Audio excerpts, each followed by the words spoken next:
आज की हमारी पड़ताल एक ऐसे इंसान के बारे में है जिसने अकेले ही मतलब पूरे सिस्टम से सवाल पूछने की हिम्मत की। ये कहानी है जसवंत सिंह खालड़ा की। हाँ। हमारे पास जो जानकारी है वो उनके काम और जिंदगी पर आधारित एक दस्तावेजी विवरण है। हम ये समझने की कोशिश करेंगे कि एक आम इंसान जो अमृतसर की एक लाइब्रेरी में शांति से काम करता था, एक लाइब्रेरियन, वो उस सच तक आखिर पहुंचा कैसे जिसे छुपाने के लिए मतलब पूरी ताकत लगा दी गई थी। ये कहानी हिम्मत की है, सच की है और उसकी कीमत की।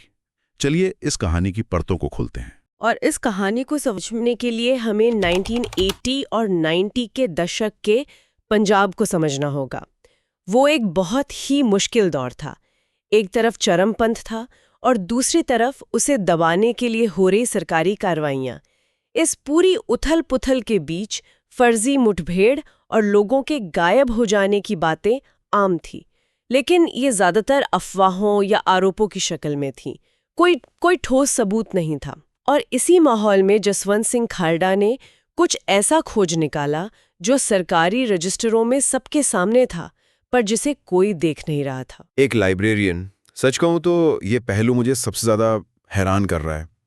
जब हम मानवाधिकार की लड़ाई के बारे में सोचते हैं तो दिमाग में वकील आते हैं, नेता या पत्रकार आते हैं, लेकिन एक लाइब्रेरियन जिसका काम ही है दस्तावेजों को सहेजना, उन्हें संभालना, शायद यही उनकी सबसे बड़ी ताकत थी कि वो जानते थे कि सच कहाँ ढूंढना है।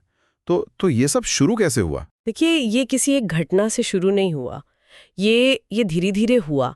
खालड़ा मानवाधिकार के काम से जुड़े हुए थे और उनके पास अक्सर ऐसे परिवार आते थे जिनके घर का कोई सदस्य अचानक गायब हो गया था। पुलिस कहती थी कि उन्होंने गिरफ्तार नहीं किया, वो कहाँ है किसी को कुछ पता नहीं। खालड़ा की कहानियों को सुन सुनकर परेशान थे और यहीं से उनके दिमाग में वो सवाल आया जो इस पूरी कहानी को बदलने वाला था। क्या सवाल? कि अगर ये लोग जिंदा नहीं हैं तो इनकी लाशें कहाँ गईं? सही बात है। अगर किसी की मौत होती है तो उसका कोई ना कोई रिकॉर्ड तो होगा, अंतिम संस्कार कहीं तो हुआ होगा। बिल्कुल। और इसी सोच के साथ उन्होंने वो किया जो किसी ने सोचा भी नहीं था। उन्होंने अमृतसर के नगर निगम के दफ्तरों के चक्कर काटने शुरू कर दिए। अच्छा। वो शवदा ग्रहों के रिकॉर्ड्स देखना चाहते थे। हाँ। और ये आसान नहीं रहा होगा। कोई अधिकारी रिकॉर्ड क्यों दिखाना चाहेगा, पर वो लगे रहे। और जब आखिरकार वो रिकॉर्ड्स उनके हाथ लगे तो उन्हें कुछ अजीब दिखने लगा। क्या अजीब दिखा उन्हें?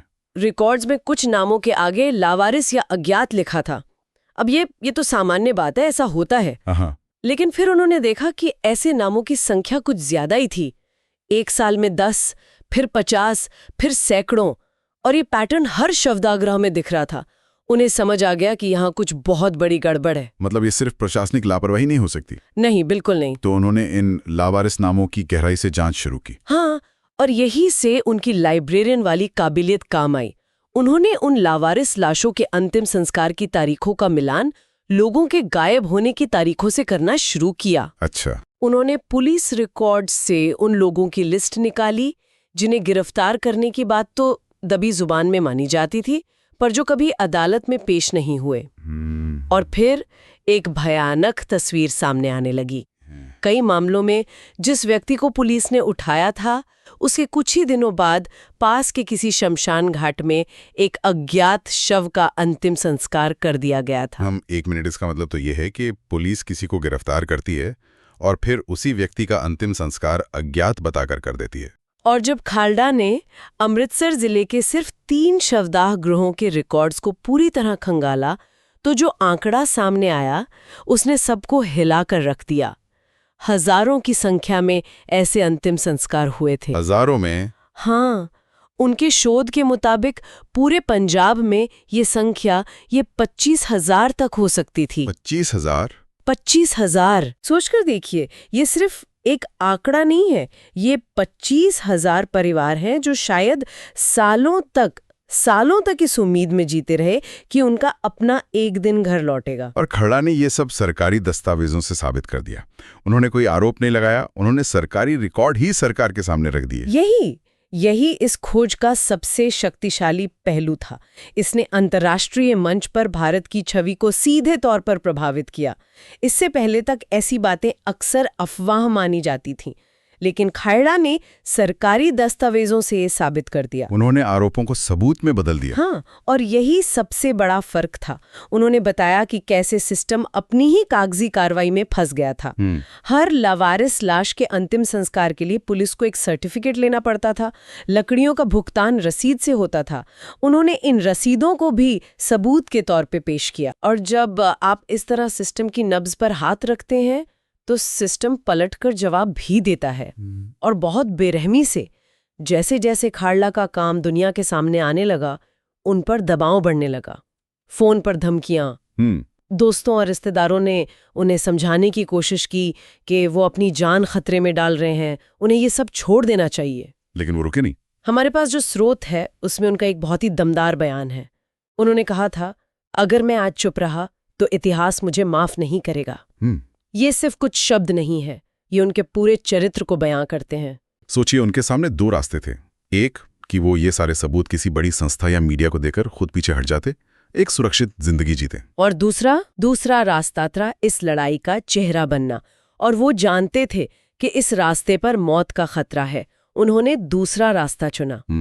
उनके लिए ये सिर्फ एक बाहरी लड़ाई नहीं थी, ये उनके ज़मीर की आवाज थी। बिल्कुल। वो जानते थे कि जो जानकारी उनके पास है वो हजारों लोगों की जिंदगी और मौत का सवाल है, और इस सच को जानते हुए चुप रहना उनके लिए अन्याय में भागीदार बनने जैसा होता। और उन्होंने जिम्मेदारी को पूरी तरह निभाया भी। सिर्फ भारत में ही नहीं, वो कनाडा, ब्रिटेन जैसे देशों की संसदों में जाकर इस मुद्दे पर बात करने लगे। हाँ, वो इस सच को दुनिया के हर कोने तक पहुंचाना चाहते थे। वो जानते थे कि अंतर्राष्ट्रीय दबाव के बिना इस मामले में कुछ नहीं होगा। लेकिन वो जितना ज्यादा बोलते थे, उनके दुश्मन उतने ही ताकतवर होते जा रहे थे। और आखिरकार 6 सितंबर 1995 को वो हुआ जिसका डर सबको था। उन्हें उनके घर के बाहर से दिन दहाड़े उठा लिया गया। वो अपनी कार धो रहे थे जब कुछ लोग आए और उन्हें जबरदस्ती एक गाड़ी में डालकर ले गए। और उनकी पत्नी ने अपनी आंखों से ये सब देखा। और उसके बाद जसवंत सिंह खालड़ा कभी वापस नहीं लौटे। ये इस कहानी का सबसे दुखद मोड़ है। जिस सिस्टम की अंधेरी सच्चाइयों को वे उजागर कर रहे थे, उसी सिस्टम ने उन्हें हमेशा के लिए चुप करा दिया।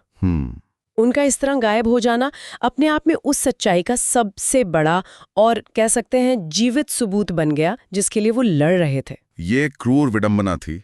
जो इंसान गायब हुए लोगों को ढूंढ रहा था, वो खुद गायब कर दिया गया। लेकिन क्या कहानी यहीं खत्म हो गई? मतलब क्या उन्हें गायब करने वाले कभी पकड़े नहीं गए, न्याय नहीं हुआ? नहीं, कहानी यहाँ खत्म नहीं हुई। उनकी पत्नी परमजीत कौर खालड़ा, उन्होंने एक बहुत लंबी और मुश्किल कानूनी लड़ाई लड़ी। मामला सुप्रीम कोर्ट तक गया, जिसने इस केस की जांच सीबीआई को सौंपी। अच्छा। और कई सालों की जांच और मुकदमे के बाद कई वरिष्ठ पुलिस अधिकारियों समेत कुछ पुलिसकर्मियों को उनके अपहरण और हत्या का दोषी ठहराया गया। मतलब उन्हें सजा हुई? हाँ, उम्र कैद की सजा हुई। तो अदालत ने मान लिया कि उनकी हत्या पुलिस ने की थी? हाँ, और ये कोई मामूली केस नहीं था। इसमें कमांड रिस्पॉन्सिबिलिटी का सिद्धांत अहम था। इसका क्या मतलब है? इसका मतलब ये है कि सिर्फ मौके पर मौजूद सिपाही ही नहीं, बल्कि ऊपर बैठे अधिकारी भी जवाबदेह ठहराए गए। अच्छा। ये अपने आप में एक बहुत बड़ी कानूनी मिसाल बनी, और इस फैसले ने एक तरह से खालड़ा के काम पर अदालत की मोहर लगा दी। उनकी शहादत व्यर्थ नहीं गई। बिल्कुल, उनकी हत्या ने उनके द्वारा उजागर किए गए सच को और भी ज्यादा पुख्ता कर दिया।